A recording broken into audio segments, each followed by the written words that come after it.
My job is all about purpose. Just the ability to make a difference, to help someone be able to go home at the end of the day. My great-grandfather started the volunteer fire department in Springfield, Nebraska. My grandmother was a nurse. My uncle was a fire chief in Atlanta, Georgia.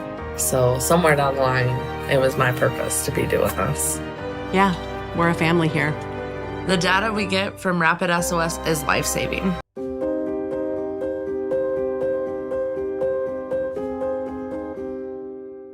Have you ever met a 911 professional and asked, what's the worst call you've ever taken?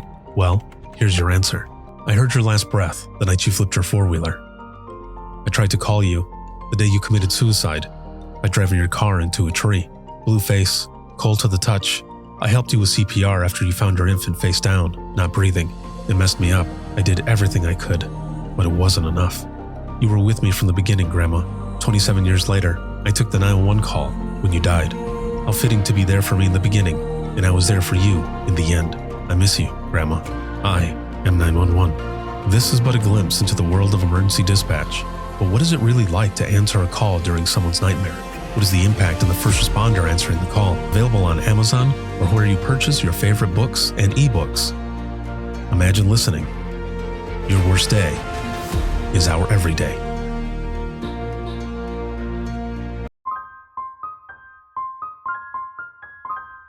This is Jordan, and you're listening to the Code 7 Podcast Network.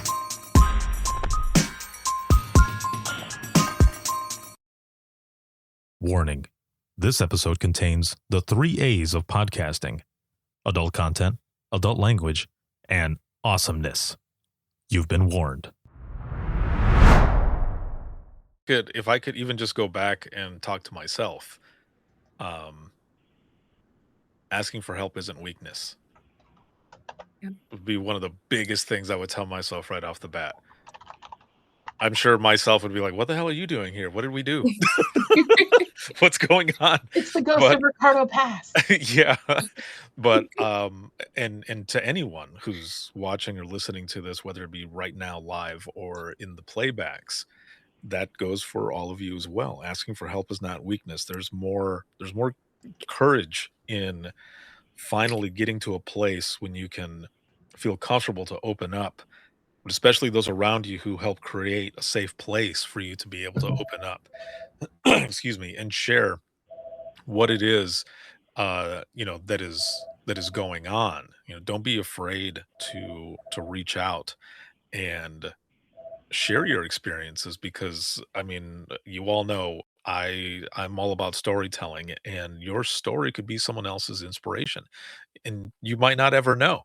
You might not ever know that you're sitting there talking about some of the shit that you struggled through, and that person is in a way dying on the inside, but also at the same time finding comfort in knowing that you're someone that they could possibly go to say what they're going through because they're currently struggling.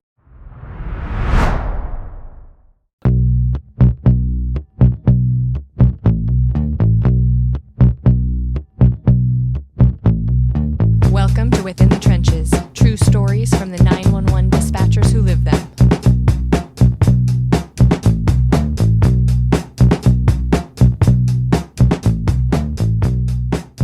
Hey, what's going on? This is Ricardo, the Code 7 Podcast Network, and this is Within the Trenches, true stories from the 911 dispatchers who live them. This episode is sponsored by Rapid SOS, Safer Together, the leading AI company in public safety, and a big shout out, as always, to subscribers and all of you who are watching, supporting, listening, sharing, everything. Thank you so very much. And we have been on a 2-week break, and which doesn't happen ever. This is a weekly show, and there's a lot of things that have happened in the past few weeks. Things have been a little rough, and I'll put out an episode talking a little more about it, but family emergency that has pushed everything to the back burner, but family first. So and family first always. So that's why we've been, MIA for these past couple of weeks. But this episode was an episode that was going to be going up just a few weeks ago because it was just after the public safety showcase, which was towards the end of last month in June. This episode follows a session, and the one previous to this, similar panel, but this panel is actually myself, Roxy Van Gundy, Casey Reeves, and also Donna Dudek. And this session was called Dispatcher Suicide Breaking the Silence. It's a very candid conversation between the panel and those who were in the comments, those who were watching live at the time, talking about dispatch suicide. So, just a warning that some of the stuff that we're going to be talking about here could be a trigger. So, if you need to turn it off, please go ahead and do so. Otherwise, please reach out. If you're struggling, reach out. 988. All of that. There are people around, resources and support. But we wanted to talk about this because we don't, especially this specific topic of dispatch suicide, don't talk about it enough. So we wanted to put this together, put it out there for the public safety showcase, and again, candid conversation. And I hope you enjoy. I hope you take something from it. And if you have any questions, please let me know. But without further ado, here is episode 661 of Within the Trenches podcast, and covering dispatch suicide, a panel on breaking the silence. Hello, hello. Good morning, everyone, and welcome back to the Public Safety Showcase for the month of June. June, right? Yeah, June. Everything is going together, but it's going really, really fast. And this Public Safety Showcase is sponsored by Rapid SOS. Big shout out to them as always. Thank you very, very much. This is going to be another panel discussion, and this discussion is called Dispatcher Suicide Breaking the Silence. This is going to be just a candid, open forum. I do have an outline. I do have some questions that we're going to be going over, but please, at any time that you have questions, please make sure to use the QA section there that is available to you.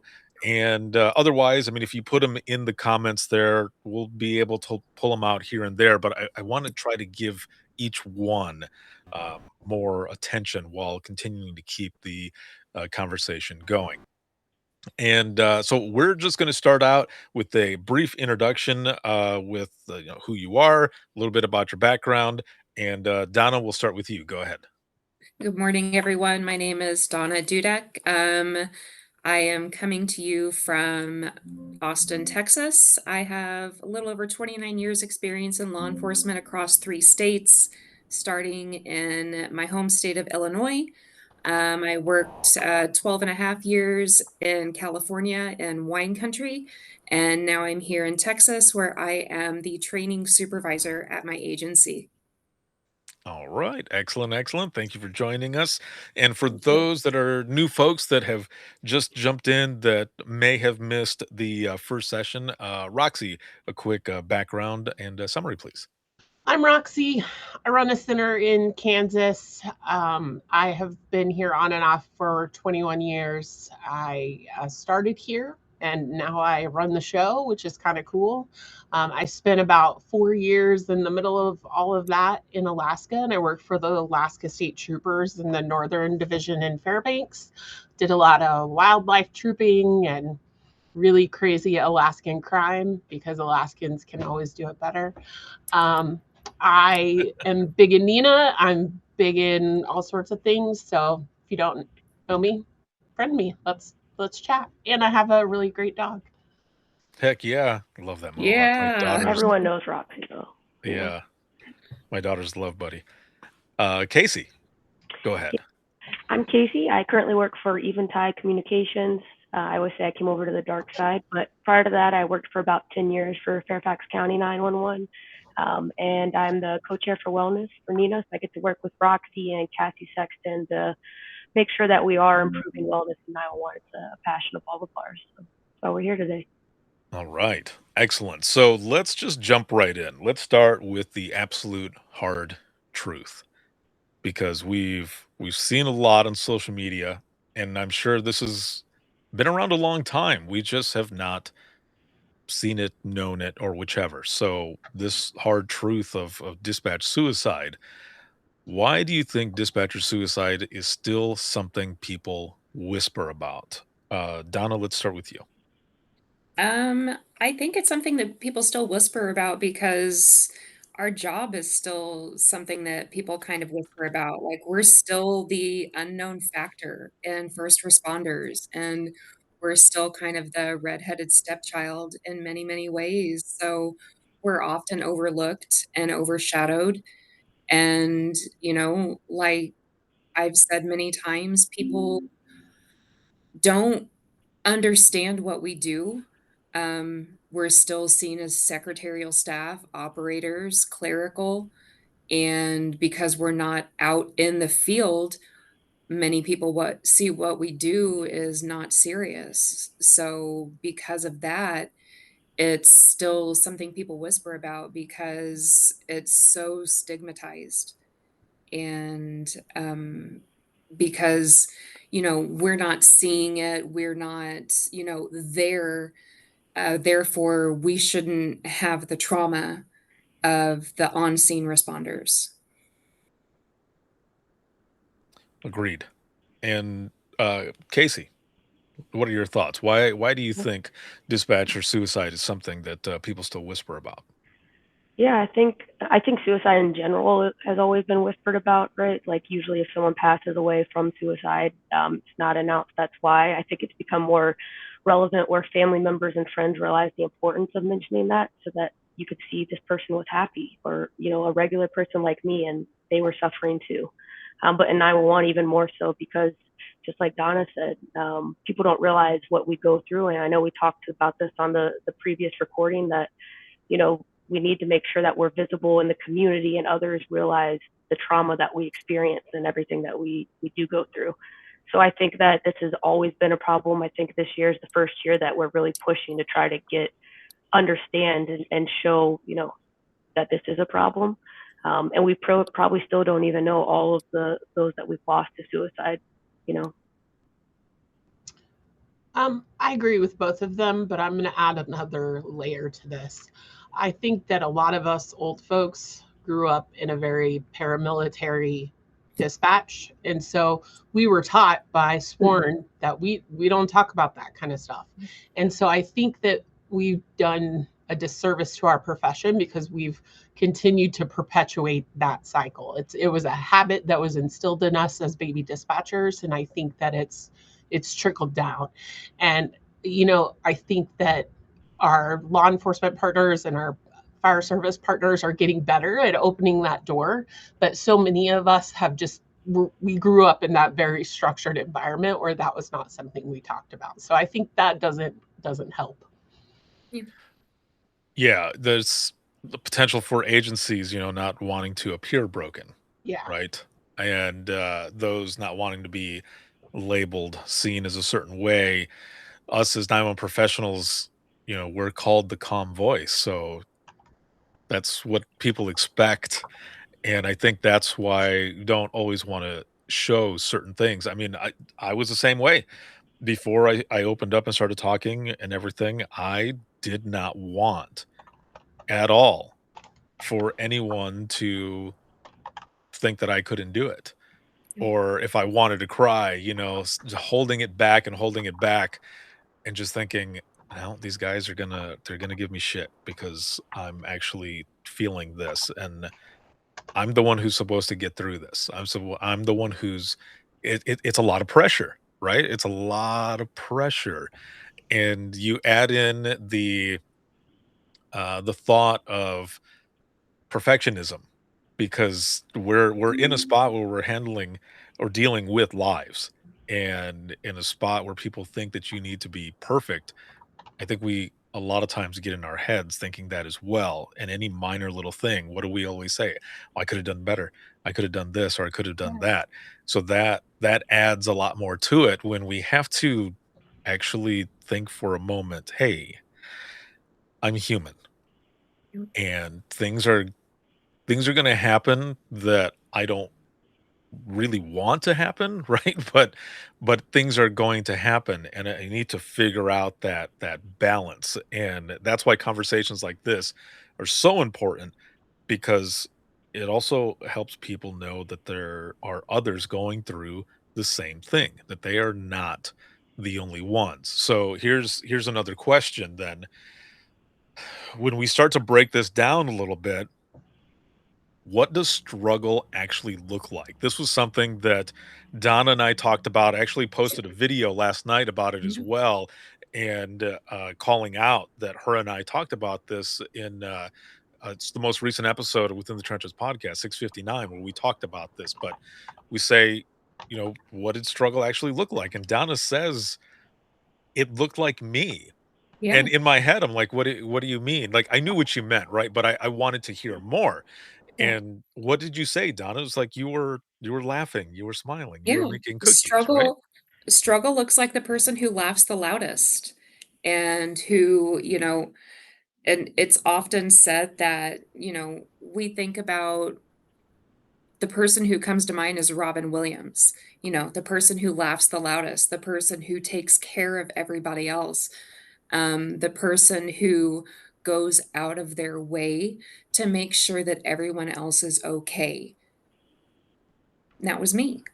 So the person who puts on a really good show is often the one who is struggling the most. And that was absolutely me. Um, the cliche about, your hair is all dirty and matted and gross and your clothes haven't been washed for a week and you haven't taken a shower. That is just not true.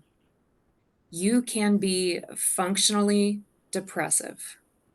You can be, you know, actively having suicidal thoughts. You can be actively self harming and putting on a false front to everyone around you. That is often, most often, what struggle looks like. Because what do we say? And what do we say to our trainees? Fake it till you make it. I say that. I still say it. Fake it till you make it.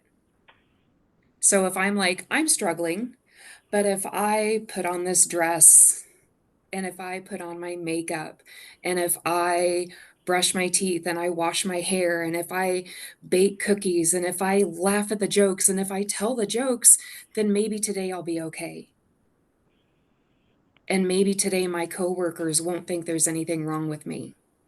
And maybe there isn't anything wrong with me. That's struggle. Exactly. Everyone is walking through life like nothing is going on, like everything is And okay. everybody has struggles. Everyone has struggles. Hmm. And the people who say they don't, they're lying to themselves and they're lying to each other because we all put on that front that everything's okay. Right. Casey, what about you? Because struggle doesn't look like one is broken.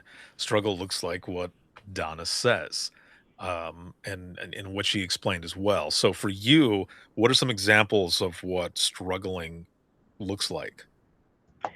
Yeah, I think a lot of times, just like Donna said, it's always the people. You always see the post where it's like, I never knew, or this was them 2 days before, things like that. For me, I grew up in a home that was a lot of addiction and suicide, and it's something I openly talk about because I think that it helps others relate. I know Roxy talked about her past and things like that. Um, so I grew up as a child always putting on like the jokes and being funny and the one that took care of everybody. So I think sometimes it is that person that's overly happy or checking in on everybody else.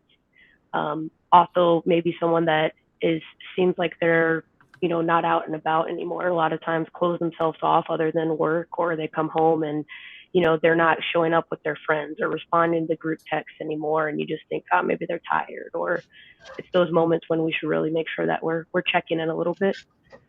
As call takers and dispatchers, I think we have a lot of, more than the general population, imposter syndrome. So we think we need to be perfect and we need to show up and do all of this. So that makes it even more difficult to, even show that we're struggling. I don't know if all that made sense, but hopefully. No, it did. I don't know how you top that. I mean, that's pretty much running the gamut of what I would say. But I think that struggle looks like me, and I've struggled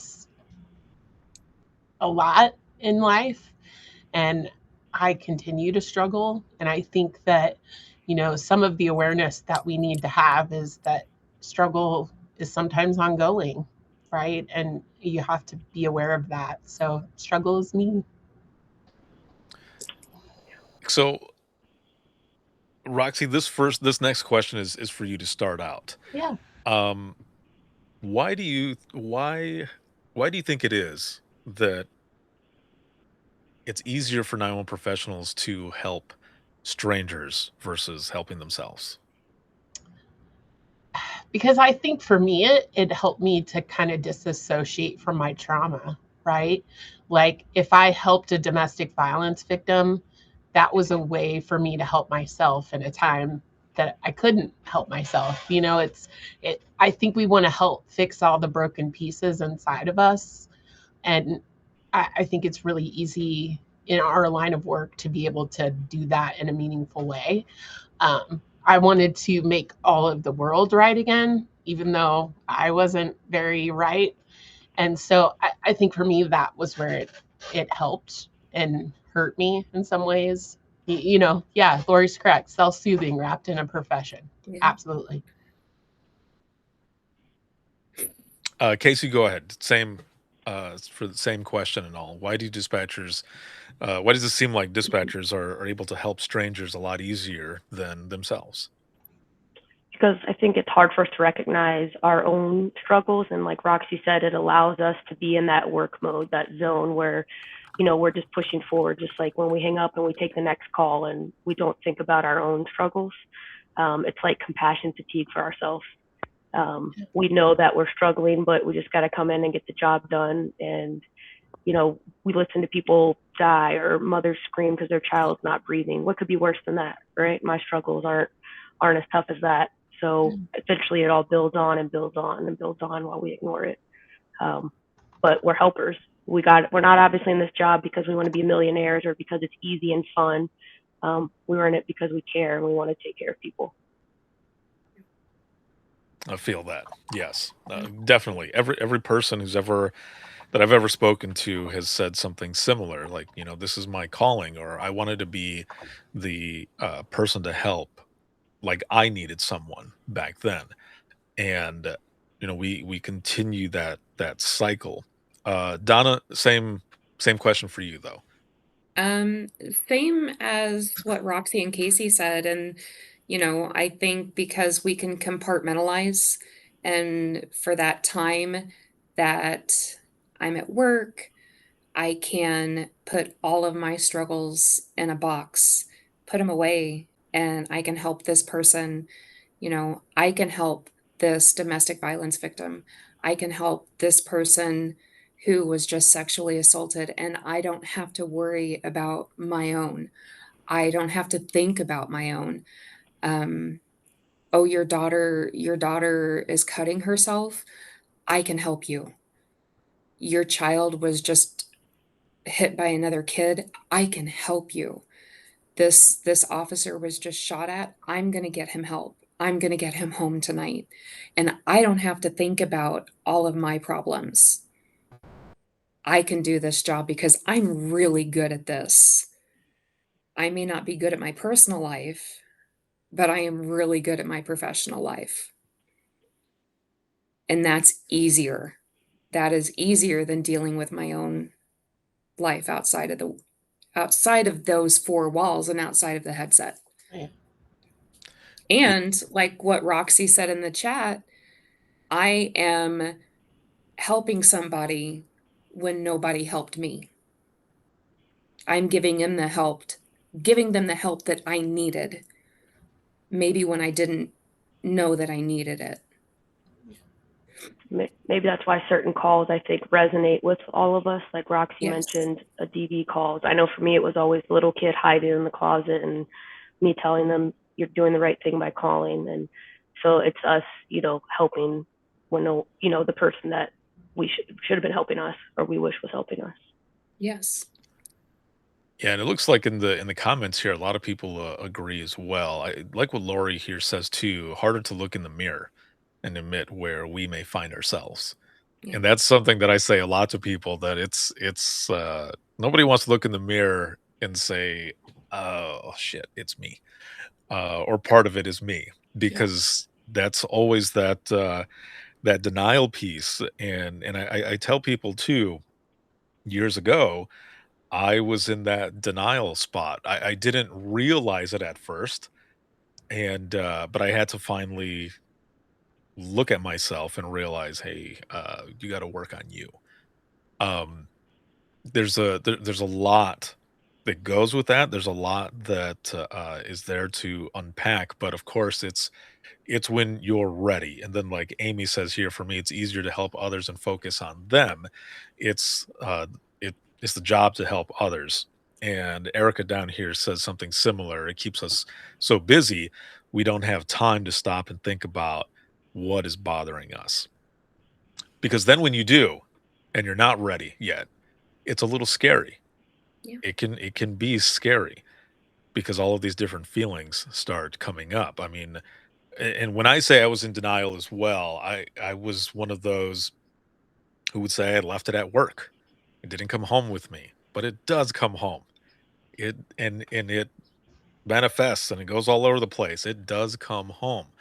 And I would get annoyed and mad with people when they would ask me, "Well, what's your worst call?"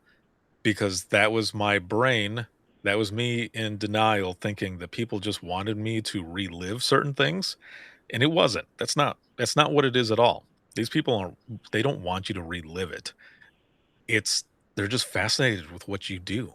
So for me to help me, it was just switching my mindset of being taking it more as a public education piece instead.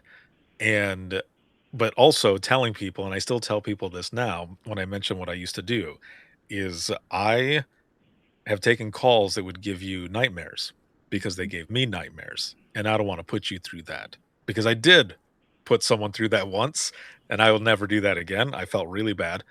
But I will tell people, I will give you a funny or an outrageous call instead. And man, those people, they will always be like, okay, yeah, no, that's what I want to hear about.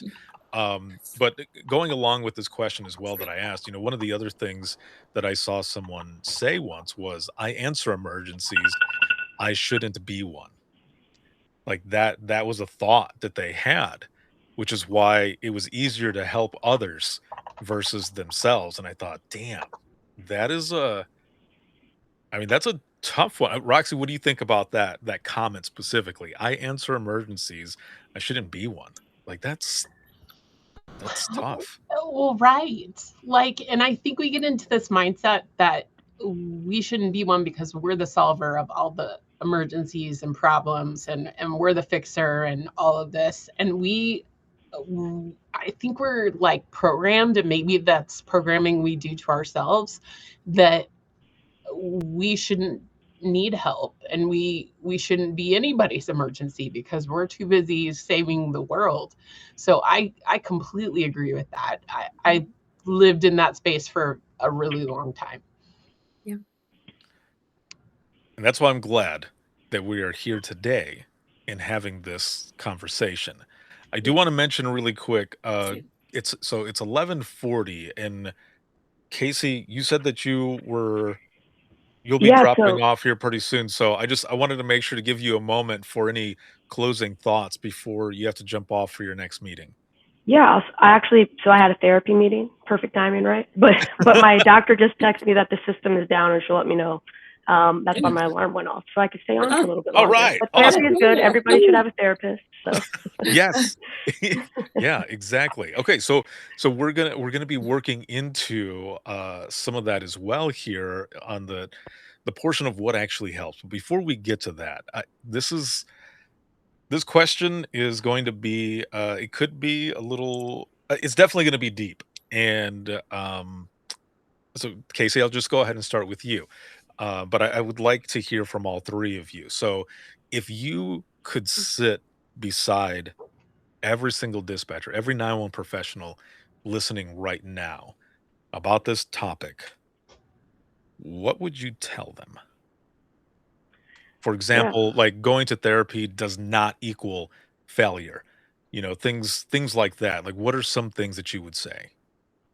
Yeah, I think the most important part for me is recognizing that you deal with so much. I often tell people that I never recognized that in 10 years that I was taking calls and sitting in the seat, answering those calls. I thought, oh, when someone would run off the floor crying, I'd be like, what are they crying for? Because I was taught just answer the next call. And it wasn't until that I left, maybe a year in, I tell people I just started crying one night and I started thinking about calls I had had, and I realized it had all built up. Even just recently, I was using our call simulator at my job, and I got in that zone when it was a fake call, but I was like 911, where's your emergency? And my body instantly was like, ooh, I didn't like that. And none of that ever happened before. So I think sitting next to those of you in the seat today, I would say, I know that you don't see all that you do and recognize it as, something that's hard all the time, but know that you carry a lot of trauma. You carry a lot of other people's, trauma that they're calling you in for, and you don't realize that it does affect you. You don't have to be, you know, strong doesn't mean that you don't cry. Strong doesn't mean that you don't ask for help. Know that what you do is difficult, and you need to ask for help. You need to talk to us. I'm always here. I tell people all the time, you might not know me, but I'll give you my phone number to call me. I never sleep anyway, so call me at any hour of the night and I'll answer and I'll talk to you. I think that's the biggest thing is showing them how much they do and how much they're appreciated. Excellent. Donna? Um, I would tell them that, and I tell, all of my new hires that um it's okay to it's okay to struggle. It's okay to admit that you're not strong, and it's actually stronger to admit that you're not strong. And I am very open with all of my new hires about mental health and mental wellness and about seeking a therapist and seeking help. And if any of them ask me, and several of them have, I will help them find a therapist. I will tell them where to go. I will show them. I will walk through the website. I will take them to Psychology Today and help them find a therapist. I have texted my therapist and asked for recommendations for an employee who wants a therapist. I will tell them that, like Casey said, this job is so hard and you will hear so many things. Um, you're going to hear things that your brain can't comprehend sometimes. And it sucks sometimes, but you do so much good. And you have to have an outlet for that. So you have to be willing to do something with everything that you hear. I love that. Roxy, how about you? I would say that what we do is not normal. This is not a normal job. It will never be a normal job. And if you go into this thinking that this is just a normal everyday job, you're going to set yourself up for failure. I would tell people that regardless of what people tell you, if you don't have feelings about things, that's a problem. We all have human hearts and we're supposed to feel from them. And if you don't have feelings about things, some self reflection needs to happen. I would also say that you need to take your meds, even if you feel good. Take your meds. Even if you feel good, talk to your therapist. Even if you feel good, that doesn't mean you need to start drinking again or eat your feelings or whatever, still keep on your regimen of taking care of yourself. If you go into this job with healthy habits, work and fight and hold on to them as hard as you can. The other thing that I would say is you are far more than what you do. You are beautiful and wonderfully made, and you're Casey and you're Donna and you're Ricardo, and that's what's important. So regardless of whatever happens here, you're not just a dispatcher. You're not what you do every day. You're a beautiful human being that's perfect on your own. Absolutely. Fully agree. Yes. Yep. And if I could even just go back and talk to myself, um, asking for help isn't weakness. Yep. Would be one of the biggest things I would tell myself right off the bat. I'm sure myself would be like, "What the hell are you doing here? What did we do? What's going on?" It's the ghost But of Ricardo Pass. yeah, but and to anyone who's watching or listening to this, whether it be right now live or in the playbacks, that goes for all of you as well. Asking for help is not weakness. There's more courage in finally getting to a place when you can feel comfortable to open up, but especially those around you who help create a safe place for you to be able to open up, excuse me, and share what it is, that is going on. Don't be afraid to reach out and share your experiences, because I mean, you all know I'm all about storytelling, and your story could be someone else's inspiration, and you might not ever know. You might not ever know that you're sitting there talking about some of the shit that you struggled through, and that person is in a way dying on the inside, but also at the same time finding comfort in knowing that you're someone that they could possibly go to say what they're going through because they're currently struggling. But we just don't always know. I've said this many times, we are masters at communications, but when it comes to communicating with each other, it doesn't always happen. And I love what you said, Roxy, as well. Is like, you're not your calls. You are more than just. And again, like I said in the beginning, therapy isn't failure, and you deserve to thrive, not just to survive in this profession or in this career that you love. So, with that said, what are some things that actually help? What are some things? I know we hear it all over the place, but we're going to talk about it. We're going to jump into this. So, Roxy, let's start with you. What are some things that actually help with the mental health and wellness aspect, with reaching out, reaching in, all of the above? What are some things that actually help? I think that for me, I think some of the things that I feel like helped me were people having honest conversations with me. And maybe those conversations weren't things I wanted to hear at the time. But to have your doctor say, look, girl, I really like you, and I don't understand why you're trying to kill yourself. Like what are you doing? And it wasn't just, there were a couple times that I did do some things that probably I would have regretted, but it's all the other stuff, right? It's all the poor habits and all of the extras that we do for outlets so we don't have to try to process what's going on inside of us. And just having people say like, you're horrible. Like, what is wrong with you? Like, we need to walk together to figure this out. And I think that that's part of the reason that I really am grateful to have such best friends, because they're willing to have those honest conversations with me. And like I said before, I'm a work in progress. I struggle and continue to struggle. And I think what helps is just asking the hard question. Like, Roxy, why haven't you responded to the group chat? Roxy, what are you doing? Are you asleep? You need to go to sleep. You know, just having people in your life that will be real for you. And I think being willing to be self-aware enough to understand that maybe you need to do some self-inventory and figure out, you know, what are one or two things that you could stop doing that might help you get better. Excellent. Donna, you're next.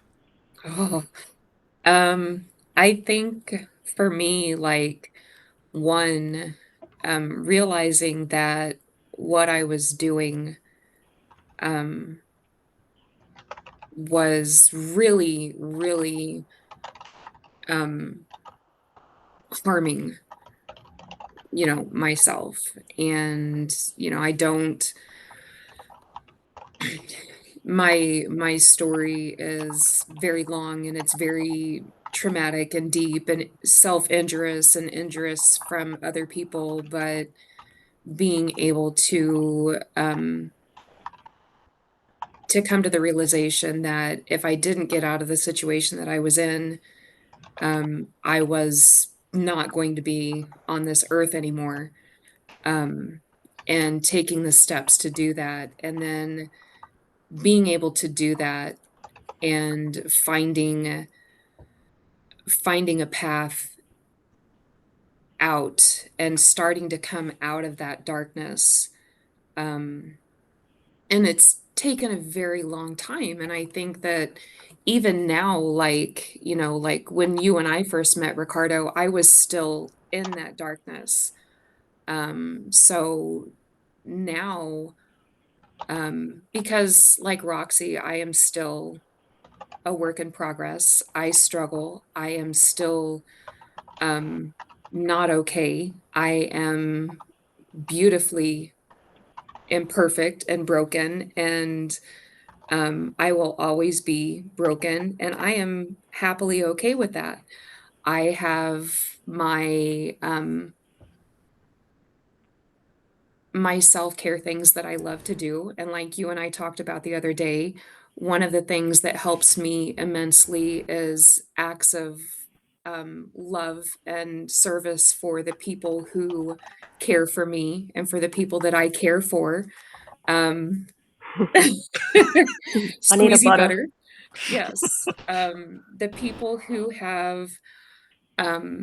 people who have truly been there for me in the last few years and who have really helped pull me out of the darkness, like you, Ricardo, and like Amy, and the people that I have met recently and who continue to keep me out of the darkness, um, are the ones that I will do anything for. Um, but you have to give yourself grace every day, and you have to wake up every day and set that intention. Like, today I'm not going to be perfect, but today I will, you know, do this. Today I will be kind to myself. Today you know, I will give myself 10 minutes to read my read my book or this or this. And when I slip, and I have slipped lately, I have to intentionally come back to that, because when you slip, you start to get back into the darkness. And I have started getting, I started going backwards. And so you have to find the things that help you. And you know it's different for everyone. um for me, it's reading and baking and playing with my dogs and anything that makes me giggle, laugh. And for some people, maybe laughter doesn't help. Maybe, scream therapy helps, and, a nice yell out in the middle of nowhere. And um, or a good cry. I love calling my auntie and just sitting on the phone and crying to her, and she just listens, and it's amazing. And she cries to me, and if we cry together for 10 minutes, and I'm like, "Thank you," and hang up the phone. The both of you have had just excellent points, and um, as we continue with what actually works, Casey, what are some of your thoughts? Yeah, of course. I think Donna mentioned this too, but that wellness isn't a one size fits all. You know, you could go to a class where they're talking about exercising and eating healthy and drinking your water, and you hate exercise. That's not your wellness. If that's not what makes you feel better or what makes you be able to recuperate. I think wellness is a journey, and what I need today isn't necessarily what I needed 5 years ago. And even today, it's hard for me to find, what resets me. I think it's something you have to continually try and look out for. I recently found out over maybe 2 months ago, I went to Florida for a 911 women workshop, and it was horse therapy. And at first I was like, oh, it's going to be like, I'm not going to get anything from this. I don't meditate. My brain's too busy. And then the last part of it, we had to sit outside. It was 10 minutes in silence, right? Close our eyes and just sit there. No phones, no talking to anybody, just sit there. And it was the most relaxed I had felt in a long time. I was just listening to like the trees and the wind and smelling the air. And, of course, the horses were walking around, so you were hearing their footprints, but no phone or anything. Just that 10 minutes really reset me. And I wanted to make it a goal. I've been trying. I did it yesterday actually, but to go outside more just for 5 or 10 minutes and kind of reset myself. So I think you have to find what makes you feel good and explore it all. And even therapy, some people go to therapy and they're like, that didn't help. Maybe you didn't have the right therapist. Yeah. So try again, because it's just like a relationship, right? It took me a long time to find a therapist that I liked. So it's continually on that journey. It's never a destination to be completed. You're always going to be working on your wellness and working on your mental health. So I think that's a good thing for people to know as well, that if someone you've gone to see is not working out, that it is okay to say so and to go and Yes. find someone else, because you're right. I mean, you need someone that it works. It goes both ways, that that person understands and you can really connect with, because otherwise what are you're gonna be wasting money with someone who really doesn't understand, you don't feel comfortable with, and you might not fully open up for certain things. So Truly, going and from go ahead. sorry, I know a lot of people say to, go to a therapist who specializes in first responders, and um, not necessarily. I went to, I fired 3 therapists before I started going to the therapist that I see now. She does not specialize in first responders. Well, I should say she did not specialize in first responders before I started going to her. And ironically, she looks like Paula Deen, which cracks me up. So she got a stick of butter. Um, but she has studied the first responder mind since she took me on as a client. And she has done a lot of, you know, reading up on first responders and stuff like that in a way to better relate. And she now has like half a dozen dispatcher clients since starting to see me, because dispatchers just relate to her. And so you don't have to specifically have a first responder therapist. And I don't agree with see somebody who specializes in first responders, because that's not necessarily what you need. Like, therapy is not just about our job. 9 times out of 10, I go there and I talk to her about stuff outside of work. I'm talking to her about my son and about how I just want to choke him sometimes, and about my relationship with my husband, and everything outside of the job. The job is just an ingredient, and it's not always the job. You're right. It's not always the job. It's not always admin. Did you have something, Roxy? Well, I just wanted to say one quick thing here Yeah. because I think something that I find a lot, just talking about therapists and living in a small community. Um, I talk to a lot of people and a lot of first responders who are like, "Ooh, I don't want to seek out therapy because those folks know me." And I just really want to dispel the fact that you have to go to therapy in the community that you live in. You do not. You also do not have to go to the biggest place that everybody has to go to. There are tons of therapists around. There are tons of online options that are great.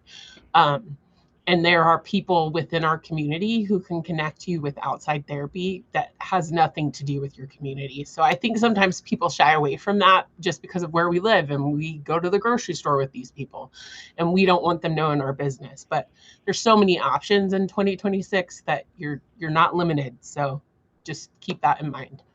Yes. Yeah, for sure. And I want to shift here really quick for just one moment. And I want to share something and then I'll connect it here. So bear with me for just one moment. But there's a lot of us who who had a friend who had taken their life. And her name is Nicole. And I met her in 2020 at the SPP conference that Nina had, and that one was the first critical issues forum that they had on mental health and wellness for dispatch. And a lot of the people there kept telling me as we were building up to that conference, because I was going to be there as well, they were saying, you need to meet her. You need to hear her story. She's got an incredible story. And I made contact with her, and immediately she was funny as hell. I was like, we're going to be homies.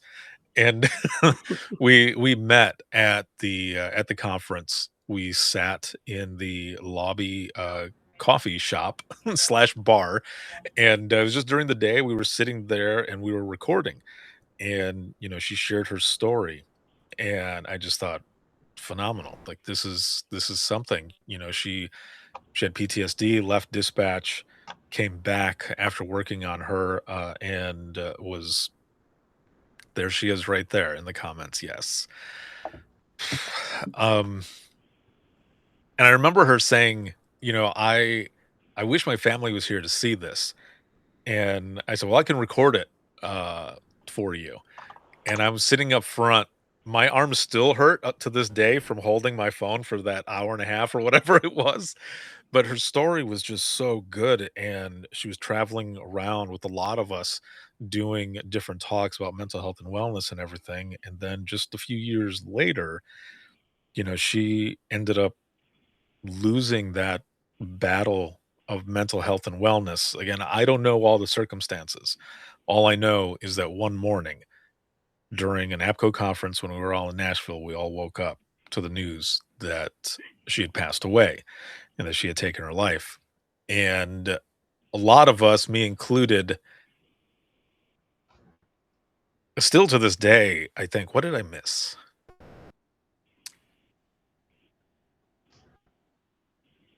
What more could I have done? I wish I would have reached out more. So then when you think about, and this is where the connection is now, because we've got 10 folks now. Rest in peace, Nicole. I hope you found that peace. We have 10 911 professionals this year that we know of that have taken their lives, which is why we're having all of these discussions and everything as well, so that we can continue these discussions because of how important they are, and so that we can do something, anything to help our men and women of the 911 profession. And so then when we think about some of those agencies, right? The connection here is, what happens to the survivors afterwards? What happens to a center after a suicide? How does it affect the coworkers? What guilt do people carry? And what comes from that as well? Because I think that's another part too that we need to address, is that it's the folks, right, that we want to do everything that we can to help prevent this specific thing from happening. But when it does, if it does, when it does, what about those folks after that? What are they then going through? What are, directors, deputy directors, supervisors, people around them, everyone in the agency? What happens next? What do we do? Because sometimes, because of something happening, a friend might be struggling as well and they want to go too. So how do we address that part? Roxy, let's start with you. I don't know that I have a good answer. I think that's been the question, right? Like, how do we address it in a way that people feel supported? I think about the person who we lost in Oklahoma. I mean, they're from a pretty small area. What are they doing there? I mean, what resources do they have? Did they ever consider this could ever happen? Because I'll tell you from my side of the Nicole story, I don't know that I ever thought she would do that. And I, I thought, moving home and being supported by her family, that maybe that would help her. And I don't know if in those 10 people, people thought maybe something would help them and it didn't. I mean, what is the aftermath of that?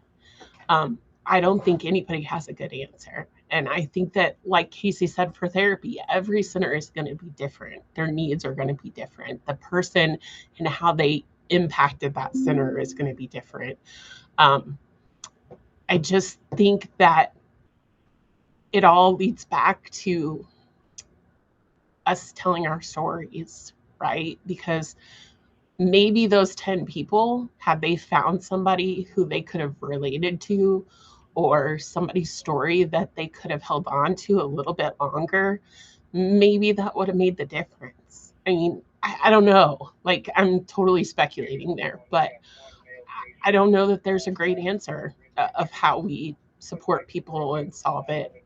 I know here that would completely bleed into every part of our life. So I feel for people that have to, go through that. I feel for the ones who are going through it now.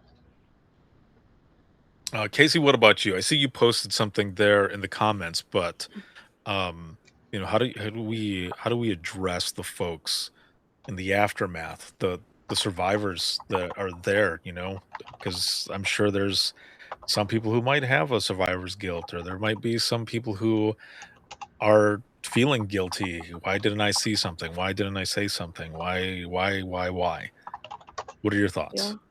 I think, as a whole, it's, what I wrote in there is about ending that stigma so that we can have these conversations. Because even in the aftermath, some centers might keep it hush hush, or, I think we've all had even not someone's death, but if someone quit and all of a sudden nobody says anything, but they're just removed from the lineup, and you're like, what happened to that person?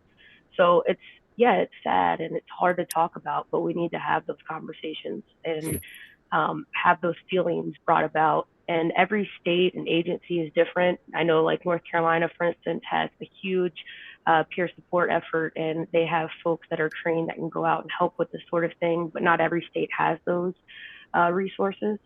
So I think creating the ability to have the same amount of resources and the same access to resources everywhere is extremely important.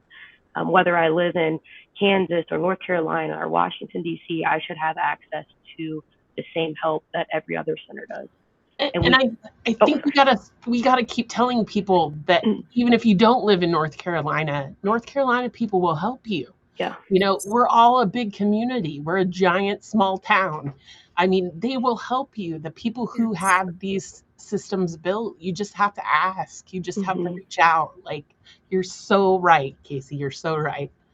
Yeah, and there's resources. I posted in there the Nina Wellness Continuum. There's things on there you can go. There's documentation about peer support and all of that, which of course you don't want to go read documentation when something like this horrible happens. But it's about setting your center and your people up so that hopefully we don't have to deal with something like that again, or hopefully we can be more proactive to prevent that sort of thing.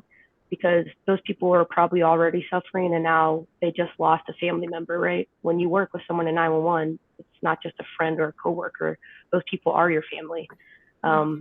And I think all of us, these communities, we can help. I know Roxy sends out notifications when things happen, and I try to send cards. And you don't realize how much your words can mean, just a simple card. I sent a card to an agency in Canada, and I didn't think anything about it, just sent it. And maybe a month or two later, someone reached out to me on LinkedIn, and she said, I don't know if you're the right person, but someone named Casey Reeves sent us a card because we lost a coworker. And I just want to let you know how much that meant to all of us, that you saw and you cared. And, we need to let people know we're all a family, all of us, no matter where you live or who you work for. And we see your pain and we appreciate you. What about you, Donna? Agencies need to stop sweeping it under the rug and hiding it like it's a dirty secret. Like Jeremy said, it's not a matter of if it happens, it's unfortunately a matter of when it happens. I'm sure that we can all sit and say that, you know, I know somebody, I've lost somebody, we've lost somebody, and the aftermath is not pretty, and it's not pretty. Those of us who are left behind, we do have survivor's guilt. We do sit here and we wonder, why didn't I see the signs? What could I have done differently? Why didn't I know? And, we're all left with a massive amount of, we're just left with a huge amount of questions. And, like North Carolina, Texas has an anonymous peer support first responder app, and they don't care if you are a first responder from another state. If you go onto that app and reach out, they will contact you and they will talk to you. That's what I was trying to look up because I can't remember exactly what the name of the team is, but there are resources and they don't care where you are. They will help you. The name that comes off the top of my head is Michael Mata, who works with Joe Serio. Yes, him. They don't care what state you're in, and they're amazing, and they will go anywhere. They've responded all over the state of Texas. And at the agency where I am, we've had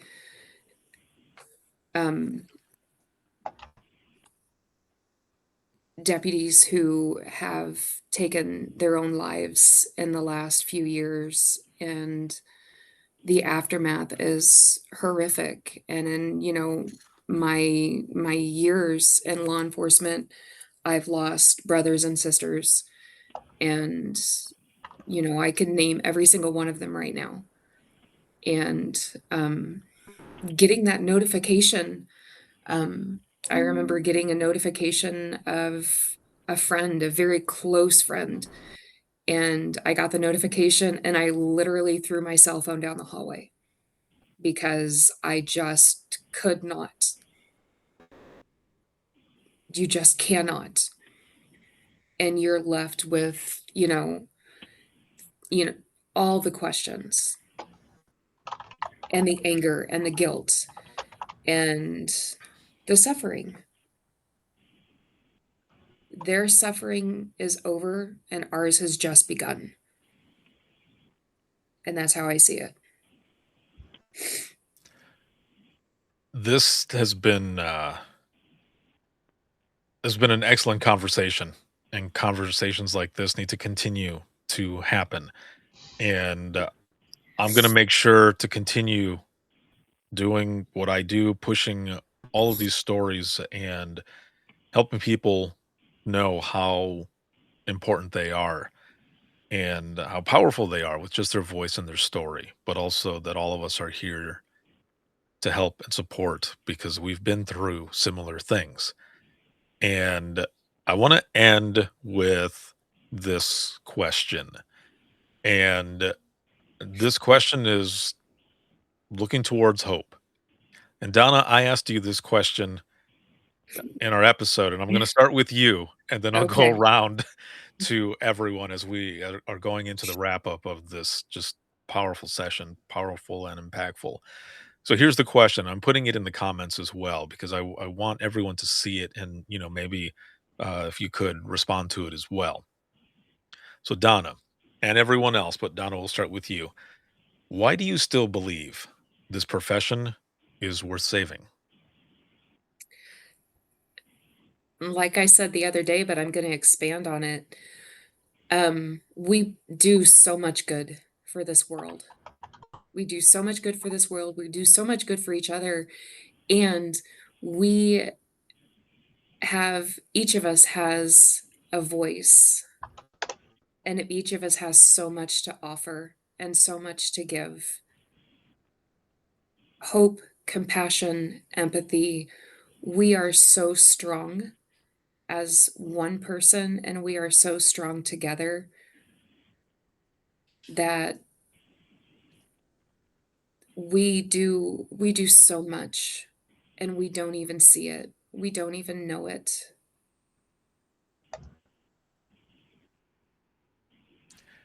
Thank you. When I saw this question, um, and I had it in my notes, it was just kind of thrown in there when I was putting together like all these questions and everything. I thought, man, that's going to be one that will resonate with a lot of people. Casey, what about yourself? Why do you believe that this profession is still worth saving? Yeah, I think because I know what it's like to help someone through the unimaginable, to go home and know that you saved a life, and what it's like to also carry that weight home. So I think it's worth saving because the work matters. I got burned out after 10 years and I left, but I'm still working in the world of 911 because it's a mission that I believe in and it's people that I believe in. We can't afford to accept that, that burnout and, turnover is just the cost of the profession itself. We can't accept that this is normal. I think it's not just a profession or a career worth saving, but it's one that's worth improving, which is what we're trying to do now because the work's important. Without all of you, the first responders, nothing gets accomplished. You're the hub of where the police, fire department go, where our citizens call in to get help. I mean, the most important people in my eyes. So it's definitely worth saving and definitely worth improving. Thank you. And Roxy, last but not least, my friend. So I'm going to put my favorite meme to answer this question in the comments.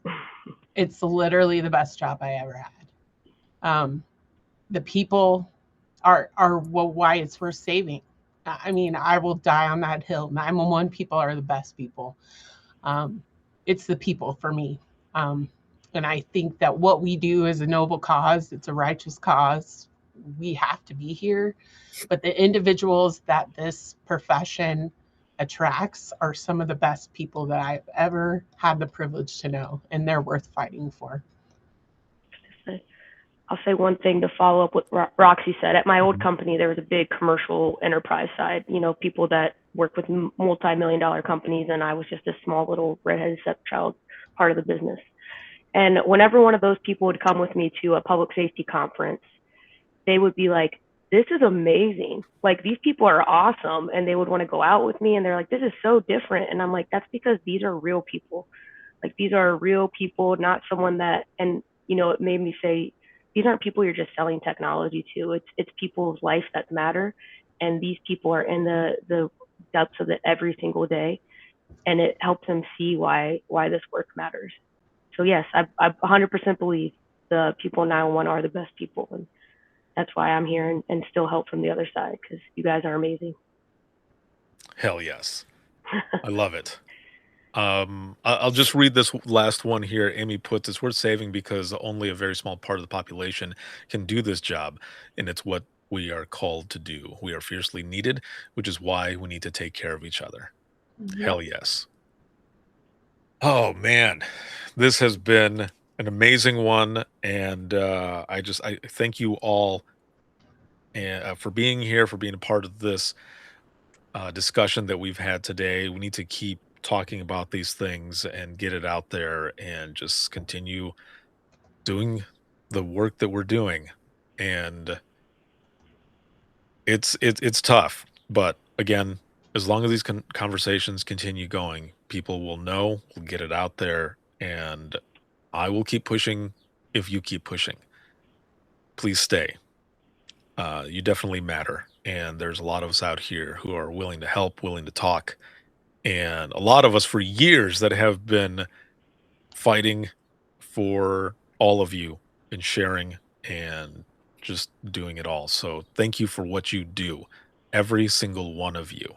If you don't know how important you are, I hope that throughout everything today, and if you just go back, just kind of reflect on what it is that you do, you realize you can hold your head up high, knowing how important you are and how much you matter, and especially how much power you have in your voice and your story.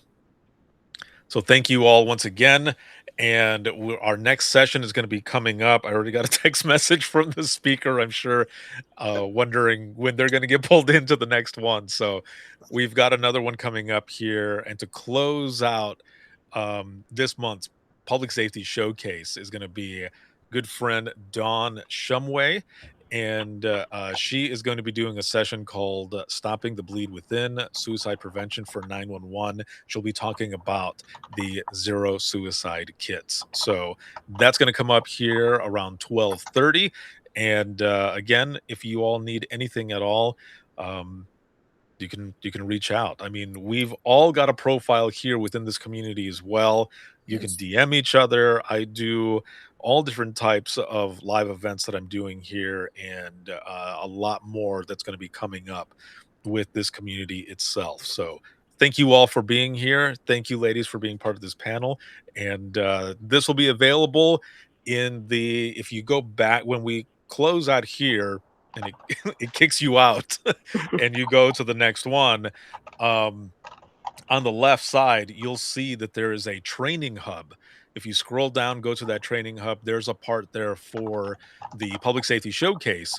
And I will be adding all of those on there for playback for those who did not get to attend live. So we will see you all in the next one, everyone. And have an excellent, excellent day. And please support, take care of each other. We're the only ones who know how this works. And we are going to be the ones to get through this together. Have a good one. Bye, Thank guys. you. Bye. I want to thank everyone for taking the time to listen. I wanted to make sure to have this as part of the podcast because it has such a big reach. And it's not just for those in public safety, it is for those out in the general public as well. For you to understand even more so the types of things that we go through in dispatch when we're taking these 911 calls, how a lot of it sticks with us, and how we need to continue to talk about this and let people know that they are not alone. So again, thank you very much.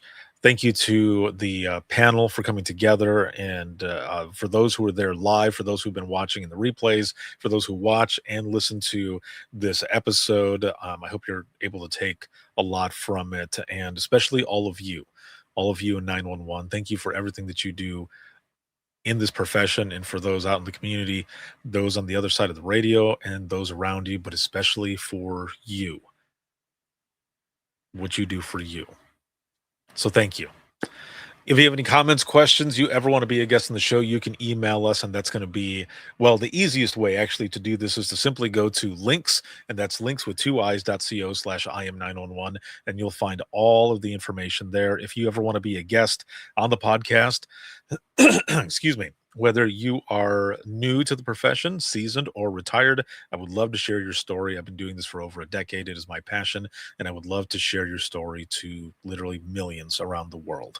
So You can reach me there at that same link. There is a button there to schedule an episode. There's a button for the free Trenches community.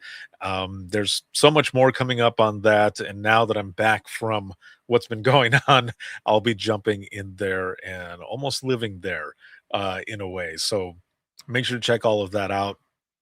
And we are quickly approaching the 10th anniversary of the I Am 911 movement. So a lot of stuff coming up with that as well. I'm excited for a few announcements and launches that will be happening that day, which will be August 24th of this year, 2026. So make sure to check all of that out. Big shout out to our sponsor and partner, Rapid SOS, Safer Together, the leading AI company in public safety. And this can be seen on Facebook, YouTube, as well as X and LinkedIn. You can find clips, whether it be for Within the Trenches podcast or I Am 911 stories, Imagine Listening, and that'll be on Facebook Reels, Instagram Reels, LinkedIn, YouTube, as well as TikTok. You can find all of that. And then to hear the podcast, you can listen 24/7 on Apple Podcasts, iHeartRadio, Spotify, your favorite podcasting app, and withinthetrenches.net. Have a good one, everyone, and we will see you all in the next one.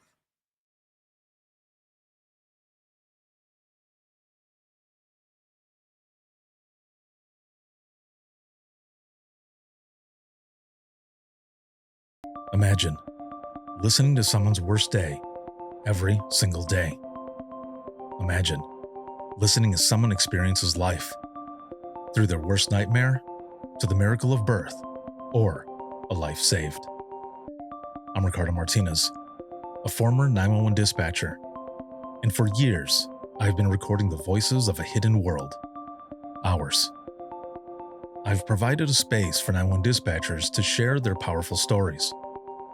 It started as a peer support session and continues. Dispatchers sitting together, sharing out loud, or writing down what they couldn't say. Some stories will grip you. Stories of heartbreak, resilience, and calls that haunt us long after the line goes quiet. But Imagine Listening is more than heavy emotion. It's about healing. It's about laughing through the chaos, lifting each other up, and reminding the world that dispatchers are human too. The lighthearted will balance the heavy. Experience the power of storytelling, a podcast for the thin gold line and those who want to understand it. This is Imagine Listening. Your worst day is our everyday. Subscribe now wherever you listen to your favorite podcasts.